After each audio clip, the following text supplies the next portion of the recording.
There's two pieces to this whole thing when it comes to our customers: relatability and credibility. You can shove every quality under those two things. Credibility is the ability to be able to demonstrate and prove that you know what competence breeds confidence, right? But you need both. And this is the thing: a lot of the industry, whether it's sales or property management, they lose business based on the fact that they're too busy trying to build relationships with these people. And they forget that they still need to tick that credibility box that makes a consumer feel safe, right? Maslow's hierarchy of needs. Certainty is like number one with a bell, right?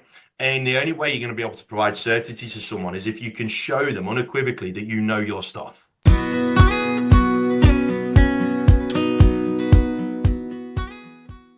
Welcome to another episode of the Property Management Podcast. Thank you so much for having me in your ears.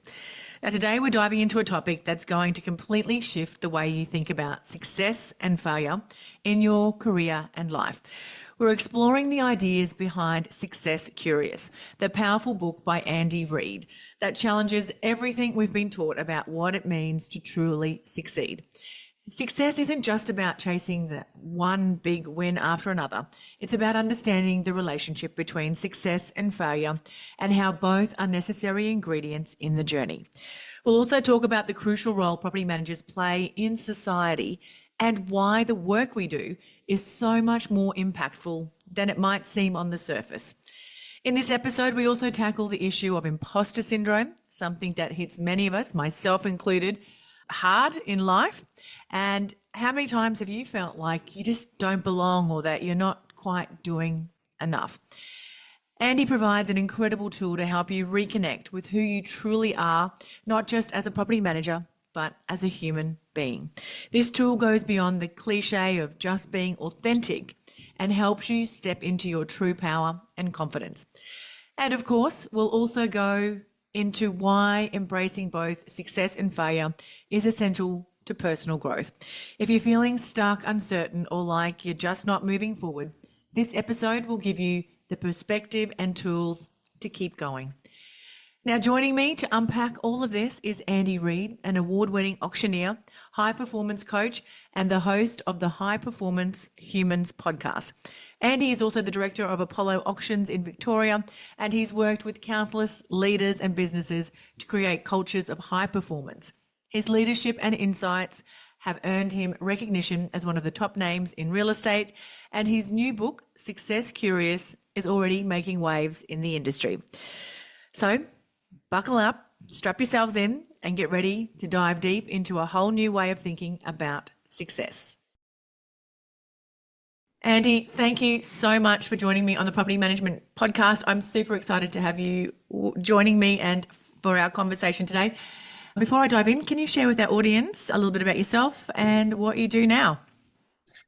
Thank you so much for having me first and foremost, Carly. I feel absolutely privileged to be on this here show of yours. So, gang, for those of you who don't know me, and there might be plenty of you to be fair, I don't come from around these parts, if you can't already tell by the accent. Born and raised in England, Robin Hood country, green tights and soccer in the car for the weekends. And I moved over here in 2010. Had a hospitality background, so I was of vodka bars and soccer stadiums and hotels and some real high profile places in the UK, which was really good fun. And came over here, got into the sales side of real estate through my former father-in-law, who hired me over a steak dinner. And it was one of those ones where I said, well, if I'm crap, bin me, and there'll be no hard feelings. And turns out I wasn't too bad. Went through a bit of a challenge in the first sort of 7 or 8 months where I sold three in the first month. Thought, how easy is this? And then tried to be a real estate agent for the next 7 and got nothing. So that was a real good lesson in understanding that you can learn all you want, but if you're not true to who you are, you're never going to go that far. So that was an interesting lesson. And then in 2012, he did the same thing. And he said, Andy, I'm going to throw you into an auction with 2 weeks notice. I think you're going to be good at that as well. And I fell in love with auctioneering in 2012. So I was in sales management, sort of directorship really, and running a 1.2, 1.3-ish million dollar GCI team. And then 2017, started my own auction business, and running around getting paid to shout at people is like best thing since sliced bread for me. Big mouth and an accent, and finally put it to use. So yeah, 2018 went full time with that. Started and sold a marketing business in there as well. And then in 2020, when the auction business went to crap, sorry, I don't know if I can swear on this podcast. Yeah. When the auction business went to crap, obviously, when everything got locked down, it was sort of then that a new dawn came in for me, and I started this show in my shed called The Silver Lining, which was designed to, and I just did it off the cuff. It was designed to help maintain connection in a disconnected society, and just started having yarns with loads of different people in the industry. Found that I had a place in the space, and in fact, starting to find where I was supposed to be. And then from there, I was head of training at Century 21 for a couple of years, and now I'm a success coach, speaker, podcast host, scribbled a book in my spare time. I'm a dad of two. And those two are my greatest achievements by a distance. And yeah, and interestingly, it was actually during that COVID period, especially 2020, that I had a lot of the property management space gravitate to me. And I think it's possibly because of the fact that I just am who I am. Like, and it's fairly obvious that I am who I am, right? And if I mess up, then I'm quick to say it. And if I do all right, then I'll mention that as well. But yeah, it's no airs or graces around me. That's brilliant. I love that. And I think authenticity wins every race, online, offline, in person, wherever you are. So, yeah, I think you keep doing you, Andy. I think that's another great lesson. And I love that you talk about lessons because I feel like your book was full of lessons. And every time having a conversation with you, there's lessons brought up. So, which is maybe why property managers gravitate towards you as well, because there's a lot of lessons daily learnt in property management as well. So, Oh, but I want to just unpack, how did you go from being your real estate agent and your auctioneer into writing a book? And I'm asking this for selfish reasons because I started penning a book in 2021. It's a fiction book though, cool. based on some true life events that happened to me. But I have a lot of fear around that imposter syndrome, all those sort of things. And I'm holding off taking it any further. So did you have that experience when you were writing your book? And what made you write this particular book on this particular topic? Lots of So questions there.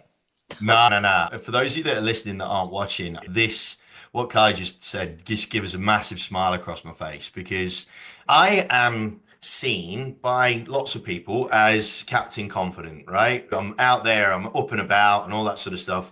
There isn't a day goes by that I don't get a little nudge of imposter syndrome. Not one day. I had it this morning. I had it this Ah, morning. yes, can relate. Right? Like, shit. Anybody that claims that they don't have that is either so naive and blind to their own inadequacies, right? They're so unaware of themselves, it's not even funny, or they're on something, essentially, right? All right? Let's be honest. So with the book, I had a massive attack of imposter syndrome. The reason why I sort of had an idea for a book in my head from 2020, and it was originally going to be called When the Shit Hits the Fan. All right, that was going to be the original title of the book. And it was more sort of driven not around business or success originally. It was more driven around mental health, my trip around mental health lane and whatnot, which started formally. I was rubber stamped in 2015. And that was going to be the original sort of cornerstone of the book. But then when I was working with a coach called Shanna Kennedy, I don't know if you heard of her. She incredible human being. Definitely going to connect you with her, by the way, as well, Kai. That's another amazing person you need to talk to. I'd hired her because everybody needs someone that can give them a subjective opinion, right? Every top player in every sport, every top business person in every industry, needs someone on the sidelines, right? They need someone on the sidelines directing traffic for the moments, for the things that you can't see. We haven't got 360-degree vision, right? So you kind of need a coach to be able to say, hey, pick yourself up on here or dust yourself down on there or whatever, right? Give you that perspective. And we were having a good yarn about it. And she said, Andy, there was a favor, right? Because we were talking about different things that I've been doing in the sales coaching side of things and whatnot. She goes, Andy, do us a favor and write a structure. And I kind of already had done once. I'd gone down the track with Wiley a couple of years previously, didn't get the gig because it obviously wasn't ready. And then as a concept. And she tricked me basically. And she said, because she said, we'll do a self-publishing thing. I was like, oh, okay, cool.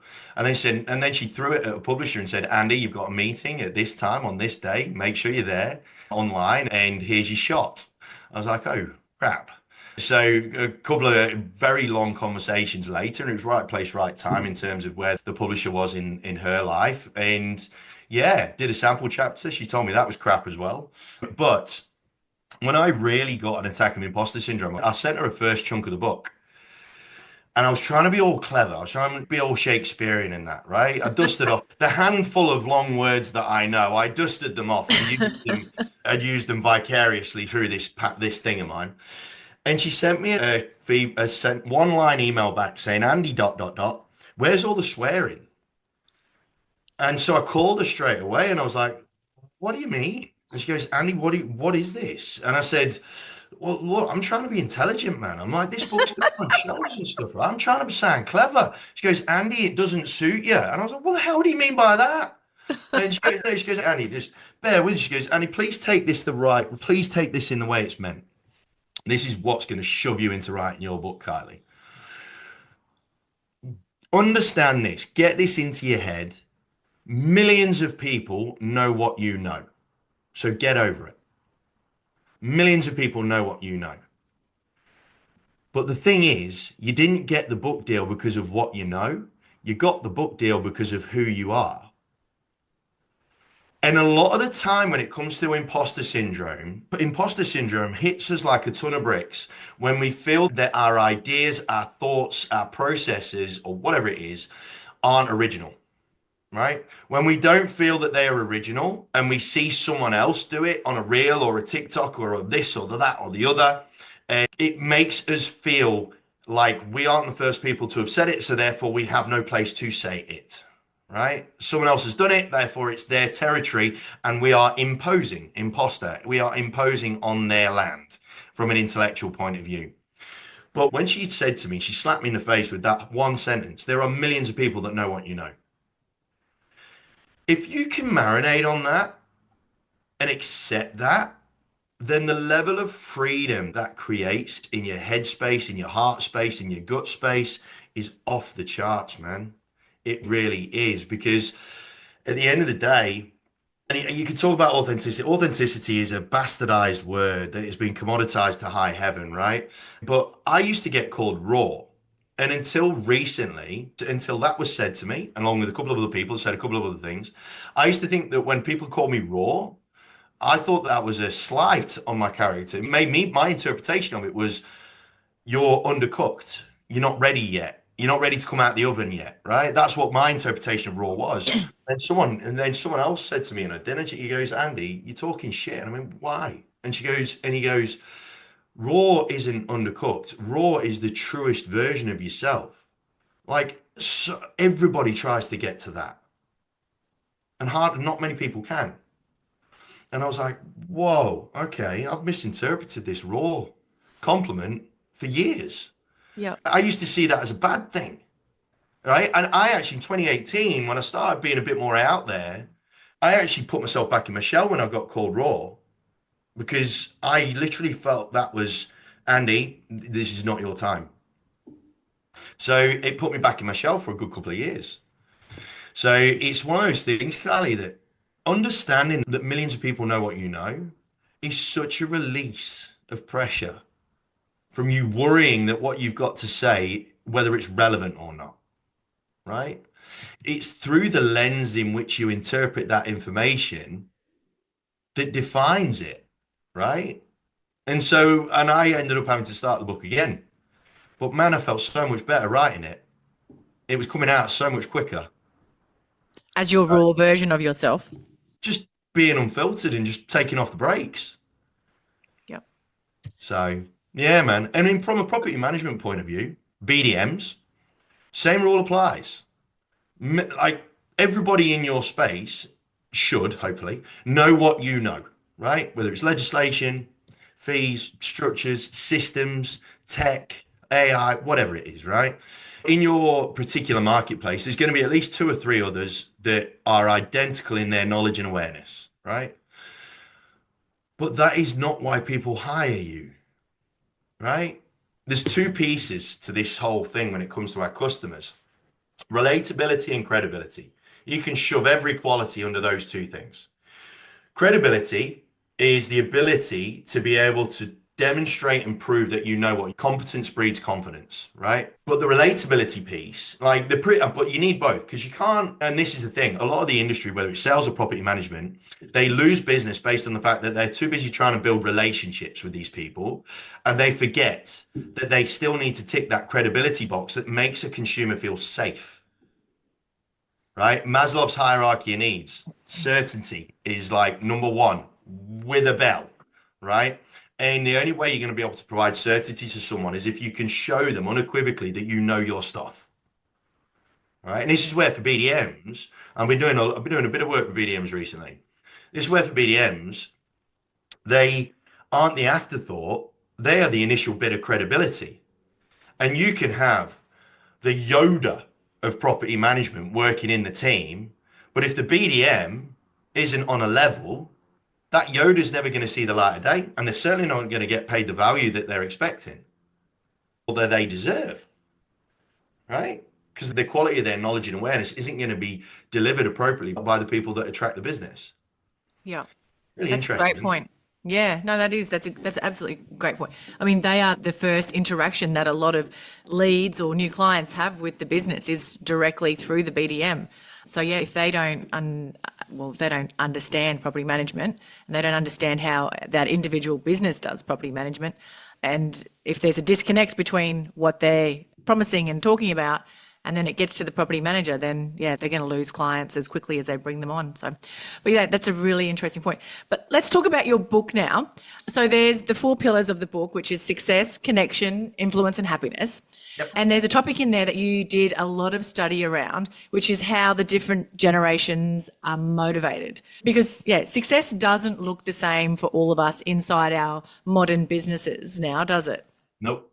Nope, not IT. And that's from the person that works on reception, because everybody's as important as each other, right? From the person on reception to the sales admin, to the assistant property manager, to the BDM, to the director, everybody's version of success is different. And then and for leaders in the space, it's made even more interesting because of the fact that we can't motivate people to operate to the best of their ability by painting everybody with the same motivation brush. It's really Which is what we interesting. do, though. Yeah. Oh, totally. Because partly through lack of awareness, but a lot of it's partly through lack of time. The perceived lack of time. Like before we hit record, right? We were saying property managers really struggle to carve out the time to learn, to get better, to improve, and all that sort of stuff, because they have got so much pressure to just get their stuff done, to tick the boxes that need to be ticked, right? So a lot of the time it's really difficult to be able to get them to pull themselves away from the day to day, right? So challenging. And I totally get it. The mother of my kids, she's got her own property management business, right? I'm quite close to the property management space personally anyway, right? So it's very difficult. But when you look at the different generations, there are much more clear definitions between each generation with respect to what lights their fire, right? And obviously, one of the fastest growing, obviously, and probably the biggest section of our workforce right now is in that Gen Z space, right? Because I'm at the bottom end, I'm at the top end of the millennial generation, millennials, but also Gen Zs, more so Gen Zs. The thing that we've all got to bear in mind is the fact that we are very much conditioned by our society, by the information that is around us, right? We're all defined by our environment.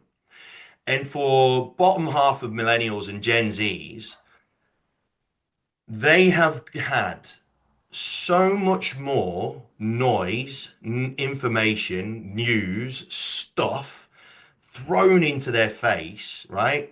Unavoidably, right? That it's made it incredibly challenging for them to understand themselves. It's that noisy around them that there is a huge identity crisis with particularly Gen Zs. And there's been countless amounts of studies that have started to bring this out to light now, right?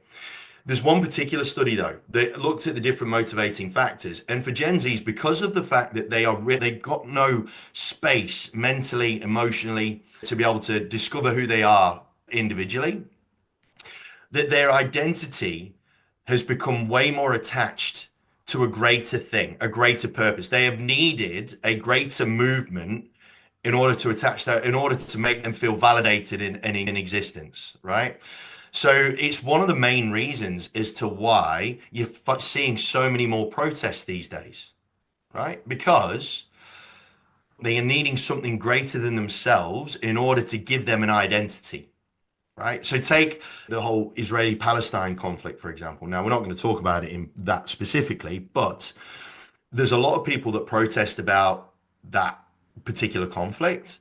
And look, they've got all the best intentions. They've attached their identity to this greater movement because they feel that it's really important. And in the main, their intentions are good. Okay. I like to think that. However, if you were to go into a crowd of, say, pro-Palestinian supporters and show them a world map and ask them where Gaza was, they would not have a Scooby-Doo. They would not be able to point out Gaza on a map if it killed them, right? So I'm not saying that as a slight, as a negative on their part, on their behalf. But what I am saying is the fact that because they haven't had the space to understand who they are as humans, they are attaching themselves to greater things just in order to feel validated, all right?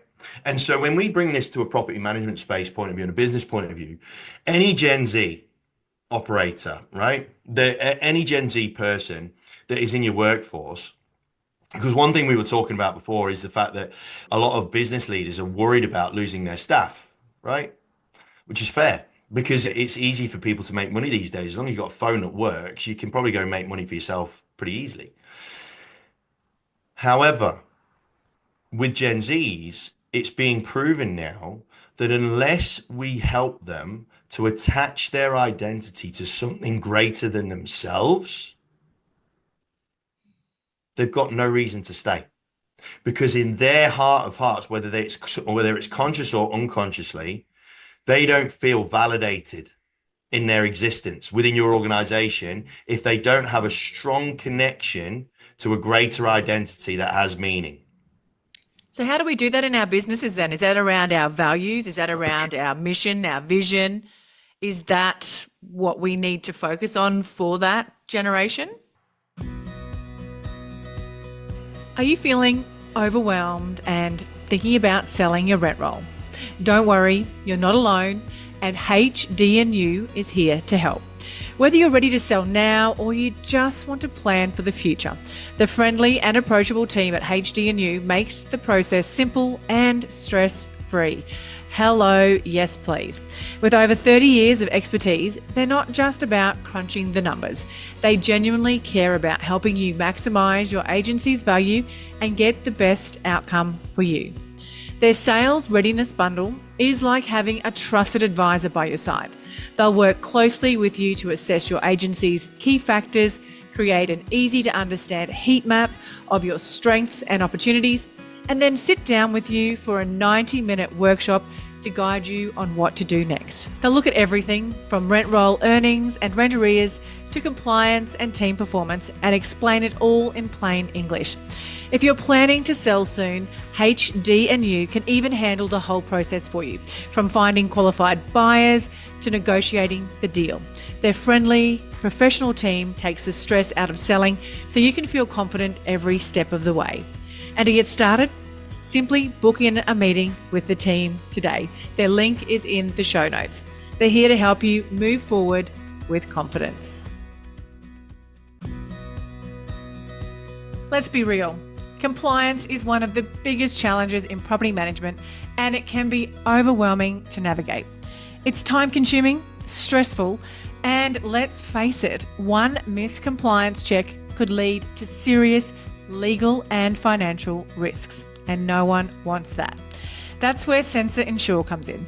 Powered by smart sensor technology, it offers highly competitive building and landlord insurance, bundled with an ecosystem of smart safety devices. These include tamper-proof smoke alarms and water leak detectors with automated remote testing and a 24/7 accessible audit trail. Yes, you heard me right. Sensor Ensure is a game changer. It's always on and integrates seamlessly with your trust platform to streamline processes and provides live reporting across your entire rental portfolio. This ensures you're always meeting compliance requirements, giving you total peace of mind. No more waking up in the middle of the night stressed or worried that you've missed something or your team has missed something. So whether you're looking to improve your processes and efficiency, reduce stress, or protect your agency from risk, Sensor Ensure has you covered. You really should see how it works. I totally encourage you to book in a free demo today by heading to sensorglobal.com or the show notes to learn more about their solutions and how they can transform your compliance game. You were playing in the right ballpark. However, we as leaders, we have got to admit a couple of things first. First things first, when you talk about values, and I fell into this trap a few years ago. Right? So it's not like I'm talking from an ivory tower. Right? I'm talking from my own battle scars here. We see values as a selling thing, as like a hook, right? If we were to put it into marketing parlance, right? As a hook to get people into our game, into our business, right? Whether it's from a consumer point of view, we'll use cereal box words like integrity and transparency and commitment, Authenticity. all Yep. these sort of trumpet words. And the problem that we've got with that is the fact that they don't reflect who we are as individuals. If they don't reflect who we are as a person, as a brand personality, as a business personality, if they just reflect what we think consumers want to see, then we aren't really showing a unique identity that those Gen Zs are going to feel enamored to want to hook up to, right? So we've got to firstly understand that our values in the main, in a lot of cases, aren't reflective of the values that we exude as human beings. And values are not a sales tactic. They are the things that define our DNA, right? So as a business leader, the first thing that you want to do is have a look at your values if you've got some. If you haven't got some, then you can start with a clean slate. So let's see the positive spin on it, right? You got a clean canvas. But you need to basically put a set of values, right, in a line. I've got a really good little test. And then put your values on a line and then put other sets of values up above and below, right? And then ask your loved ones or people that you care about and respect and value their opinions of to try and pick which set of values are yours. If they can't pick who you are through those values, then those values aren't reflecting who you actually are, right? And I had to go through this myself when in my earlier form of my auction firm, like the values that we had were ambition and passion and determination and rah, right? And it sounds really morbid. It was actually when my old man passed away.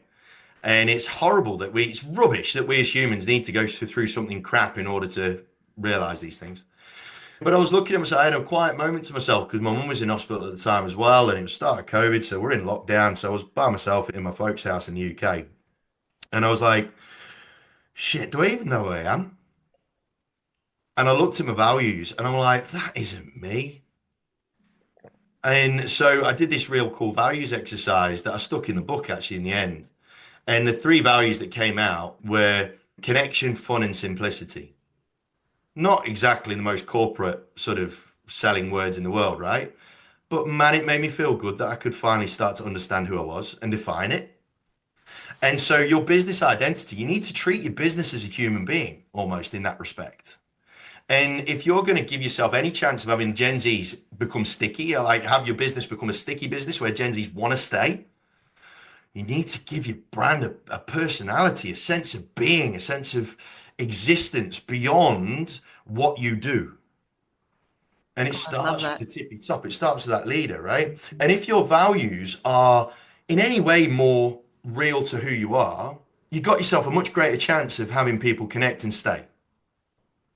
So that's the first thing that we need to do. The next thing you need to do from a recruitment point of view is hire against those values, man. Like I know that people are struggling for staff and recruitment's a massive challenge and all this sort of stuff. And we're so worried about the here and now that we don't think about our business in 12 months' time because we're too busy trying to plug the gaps, right? We're too busy trying to stick corks in the holes and stop the sick shit from sinking, which is understandable. But I tell you now, gang, a cork ain't going to last that long.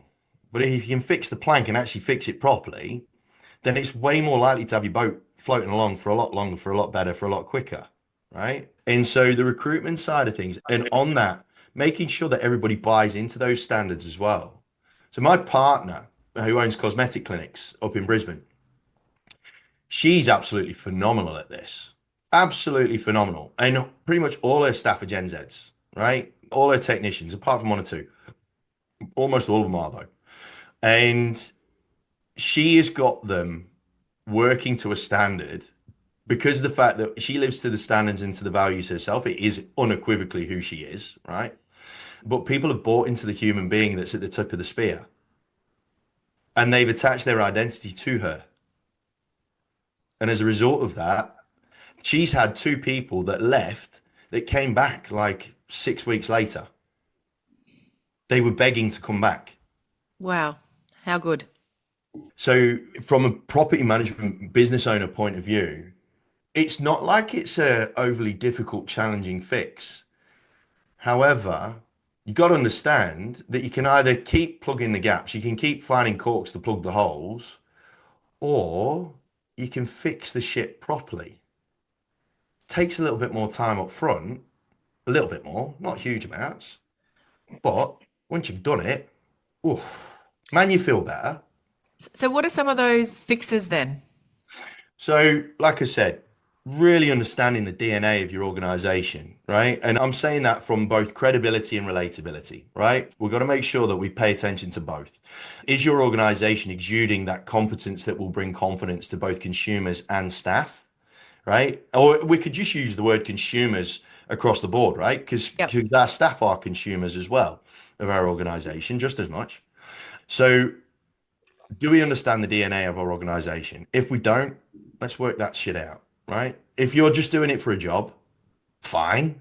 Just fess up to it. Just accept it that it's just a role. But then accept the fact that people aren't going to become emotionally or relatably attached to your organization. They're going to come and go.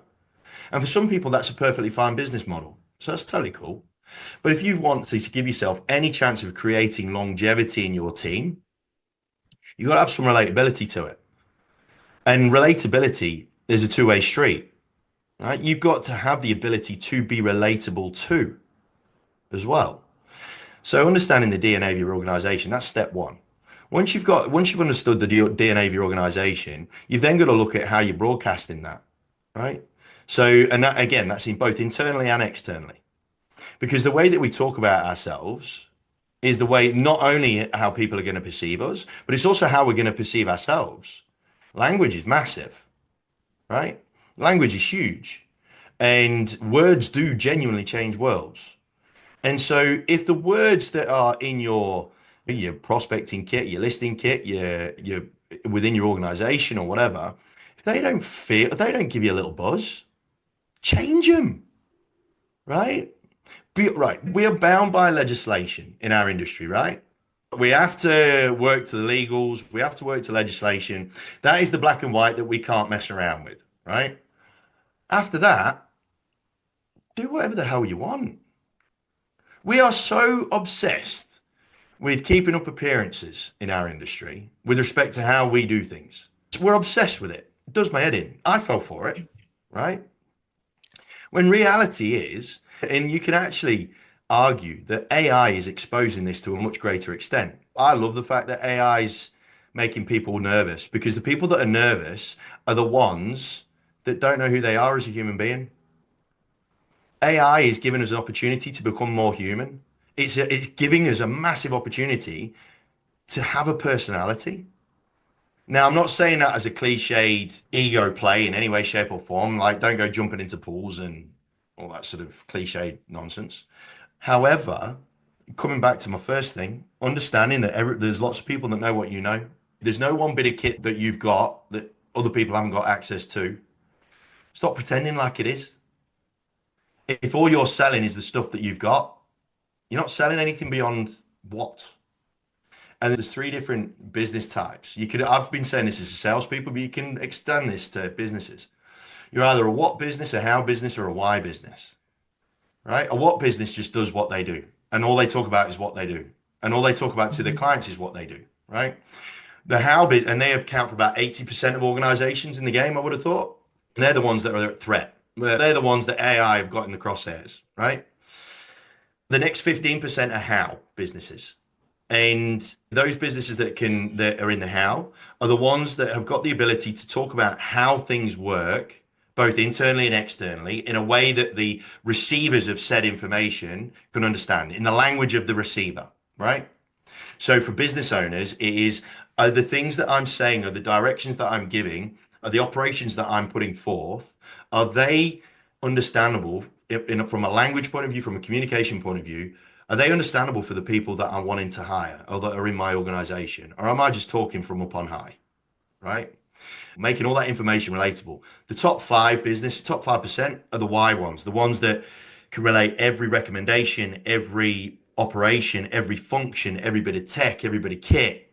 They can relate that to why their team exists, why those team players exist in that particular business, why it's important and relevant for them as individuals, right? As well as the business, or from an external consumer point of view, why why it's super important when it pertains to the purpose that those people bought an investment property in the first place, for example, right?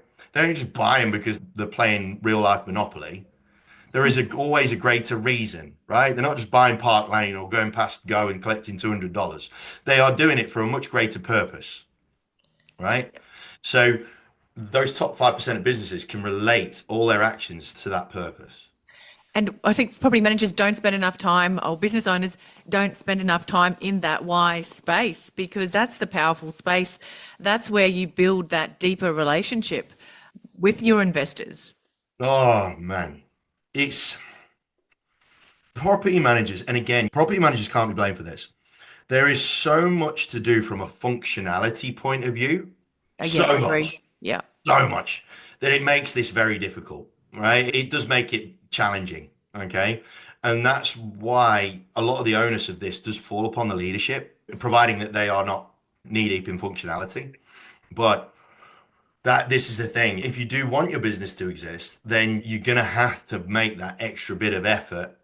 Like again, we were saying this before the show started, Kylie, didn't we? We said you go through these phases, these seasons, I think you called it, where it's got to be head down, bum up to a greater extent in order to have a smoother sail down the track, right?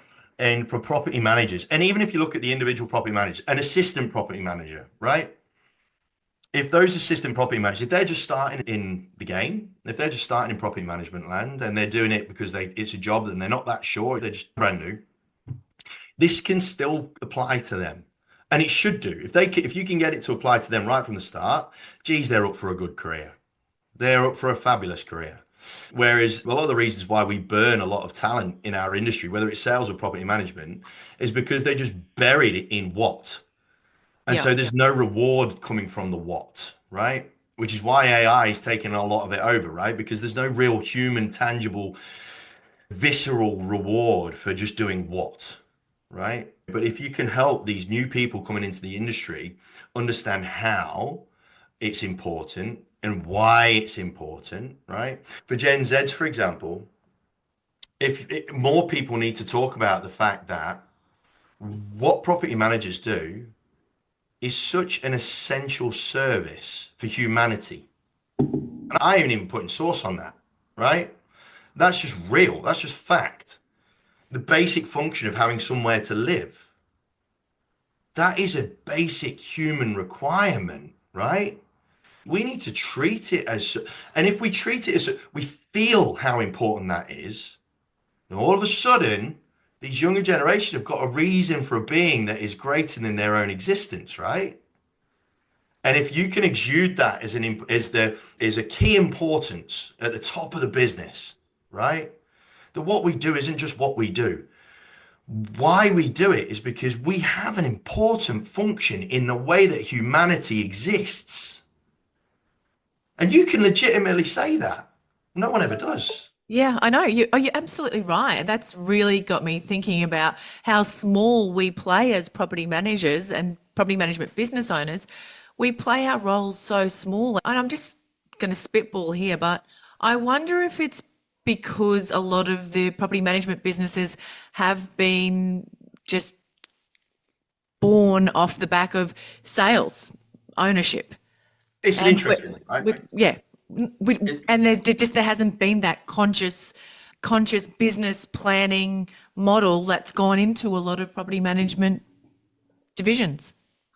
It's an interesting one, and it's a debate that really flared up during COVID, right? When all the salespeople started shitting themselves because all of a sudden because our identity is attached to what we do as well as who we are, right? Whether we like it or not, because we spend most of our lives doing our jobs, right? And so when that lockdown happened on March 28th or whenever it was, the amount of salespeople that called me that were normally made of Teflon that were just panicking like there's no tomorrow. And then all of a sudden, these PMs that were just seen as an afterthought in the shadows of the game, all of a sudden just started rocking and rolling. They were doing their thing. All right, what do we need to do? And like, everyone's going, oh, fuck. All of a sudden, everyone's going, shit. How much talent is in the property management space here? This is just insane. And it's always been there. It's just no one's ever given it the recognition, right? And so, but it's an interesting thing now because I actually think this goes beyond the whole sales versus PM thing, right? This literally, I have this notion at the minute that we have created an industry of counselors when we should be treating ourselves as doctors, right? We should be seeing ourselves as doctors. We're becoming an industry of counselors that are like either order takers or functioners. They just function, right? They just do. Whereas we should, because of the real key requirement from a human functionality that we provide, right? A space to live, a safe space to call home, we should be taking ourselves way more seriously. One of the reasons why I think why society treats or talks about us as badly as they do is because we don't take ourselves as seriously as we should. That's not their fault, it's our fault, right? However, the reason why a lot of people get into the real estate space is for the Yankee Doodle, right? It's for the money, it's for the reward, it's for the financial reward. Whereas I'm not telling everybody to start singing Kumbaya around a campfire. What I am saying is the greater reward doesn't just come from the financial exertion, the financial reward that comes off the back of the functions that you provide. The purpose that you can gain, the sense of being, the sense of pride that you can feel by not by building relationships, because I think that's super cliched and has led us down this counselor path, but taking ourselves seriously enough so that we command the respect of society, right? And it's not happened. It's not happening. No, And I think it can happen. And it all starts with us. And you can argue that salespeople, they don't see it as anything other than getting commission, right? Which is fine. People are driven by money. That's okay. But when you're in a property management space, and for a lot of salespeople now that aren't necessarily driven by money, right? The purpose of understanding that what you do is so essential to the people in this world, you best bloody start bloody perking up in terms of how you're rocking and rolling. You best start taking yourself a bit more seriously. You best start taking your jobs a bit more seriously, right? You don't absolutely. I mean, geez, if doctors were to act in the way that a lot of our industry would act, there'd be a lot of poorly people in the world. You know what I mean? So, but from a property management point, it's not, yes, you can absolutely argue that business leaders have always put sales on a pedestal and poor PMs and all this sort of stuff. But I think we should be over that conversation now. Yeah, I think we're over that now, which is why you're seeing so many more property management only businesses pop up because all of a sudden they're seeing that there is tangible value beyond what they do. yeah, If you want to be taken seriously, if you want your value to be taken seriously, then understand the value that you bring yeah. beyond legislation. That's a really great message that you have delivered there. And I really hope that resonates and sits with our audience today. I just one, this conversation's been amazing and we are pushing our time out at the moment. But I want to just touch on one of the amazing topics, many amazing topics. I have got a whole list of them here, but I'm just going to bring it back to one topic, which I think is really relevant to what we've just been talking about. And it's that whole correlation between success and failure. And Mm. you really can't have one without the other. And I think, and what I see from a coaching perspective, and I work with a lot of property management business owners, is that people are so afraid of that failure that they actually don't chase those big, lofty growth goals or go after that amazing property manager or BDM that they really want because they're afraid of that rejection and failure. Now, if I had a dollar for every harebrained idea or everything that I failed at in my years in business, I wouldn't need a business now to support myself. So Yep, talk to me. we'd be sipping a pina colada on a beach somewhere, right? Yes, not sitting Mhm. on a podcast Mm. on a Wednesday morning. But talk to me about your thoughts on success and failure and that correlation. So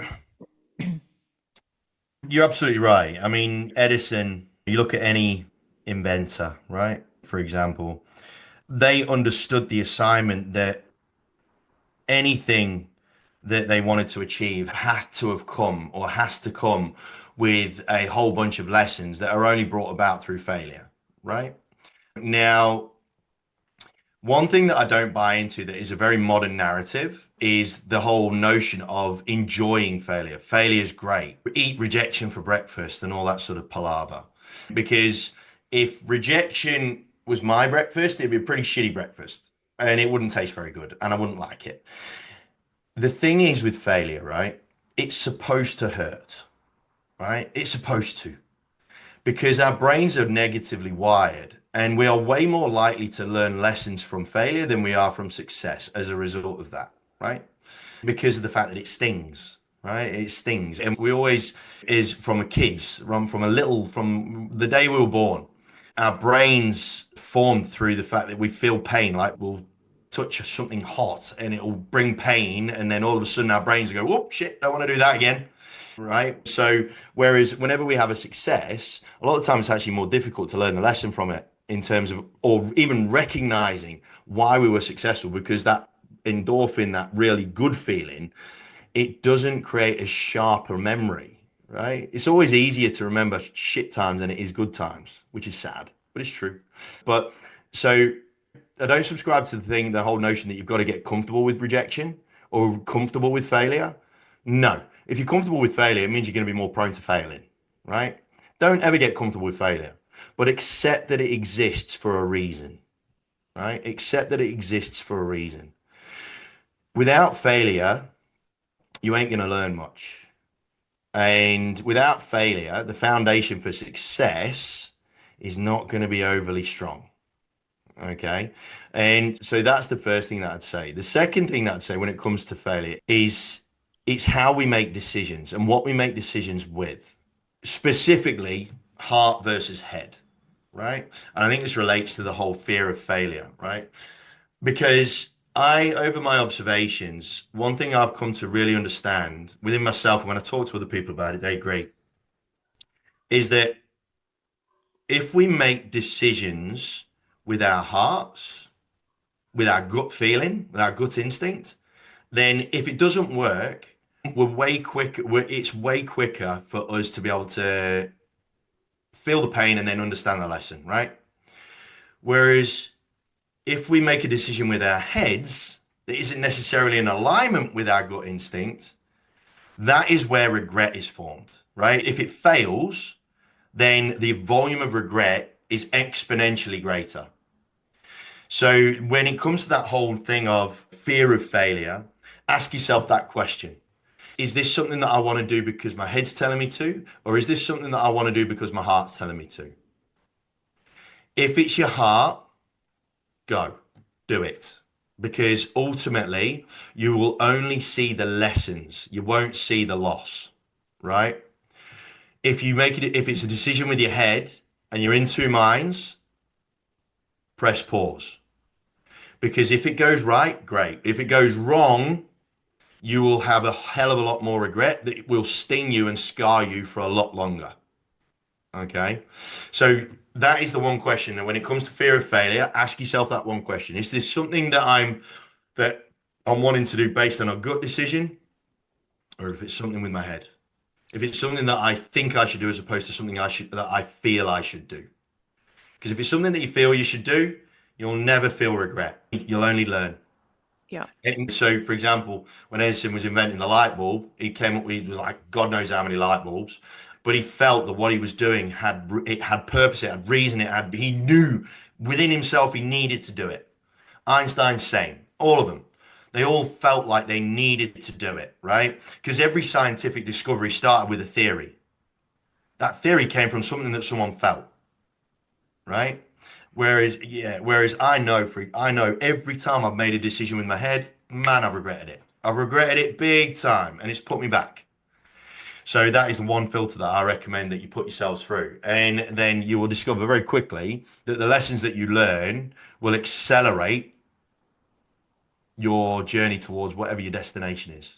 Yeah, I totally agree with that. I think that's really great, solid advice there. And I think as business owners as well, we don't do enough of that checking in with how we really feel. We maybe just make decisions on the fly and don't actually go with, yeah, we go against what we really do feel because it might be like, especially, or even like for me, every time I've hired somebody and I haven't checked in with myself and it's always been the wrong hire. But if I've spent that time, really checked in, do the whole process and hire consciously, not reactively, it's always worked out. So yeah, that's amazing advice.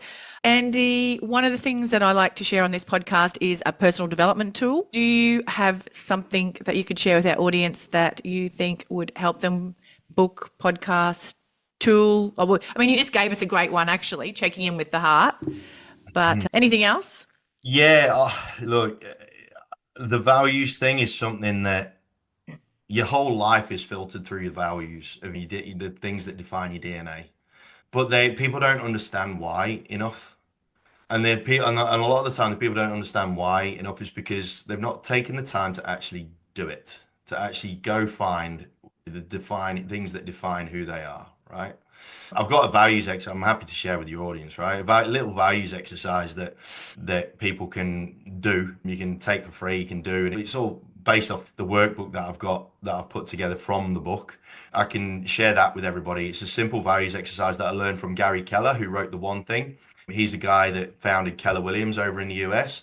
The One Thing is an incredible book, by the way. So give that a read if you haven't already. And I would highly recommend that just give yourself a minute to go, do I understand who I am? Can I define who I am succinctly? And because that you do that, and then it eventually leads you to understanding why you exist. And man, I wish I've discovered that quicker, because irrespective of whether you're doing this for a job or you're doing this for a career or you're doing this for a business and a growth of your financial freedom down the track, irrespective of what level of the organization you're at,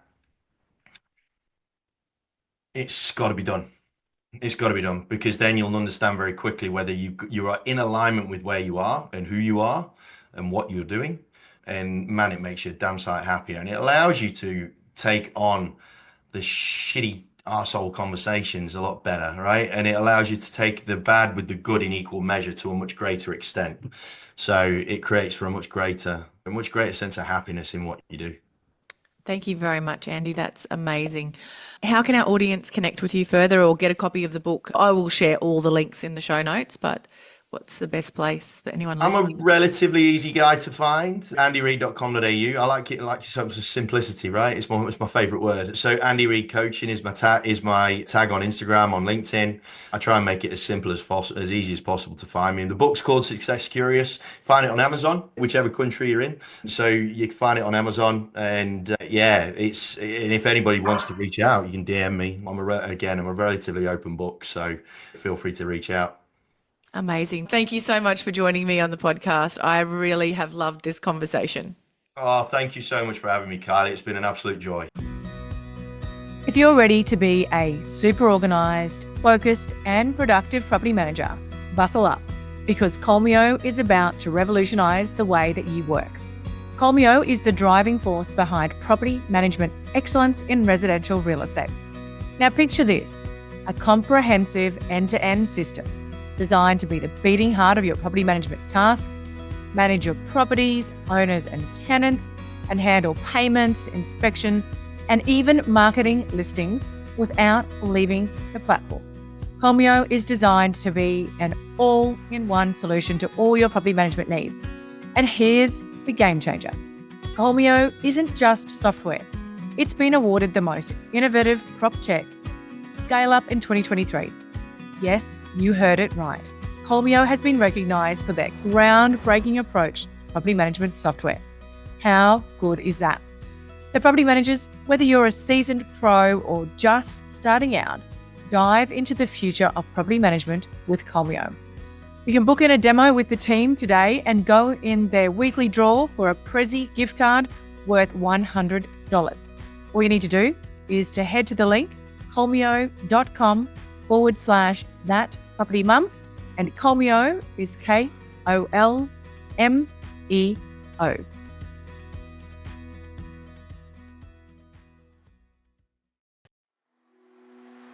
Can I ask you a quick favour before you leave this episode? Now, we all know how important reviews are for businesses these days, and mine is no different. If you could spare just a minute to follow, rate and review this podcast, it would mean a lot to me. In fact, what would get me super excited is if you share this podcast with someone in the industry who you think might need to hear some of the episodes right now. And if you'd like to find out more about working with me or any of the products I have to help you start, grow or scale your property management business, head to my website, thatpropertymum.com.au, or check out the links in the show notes.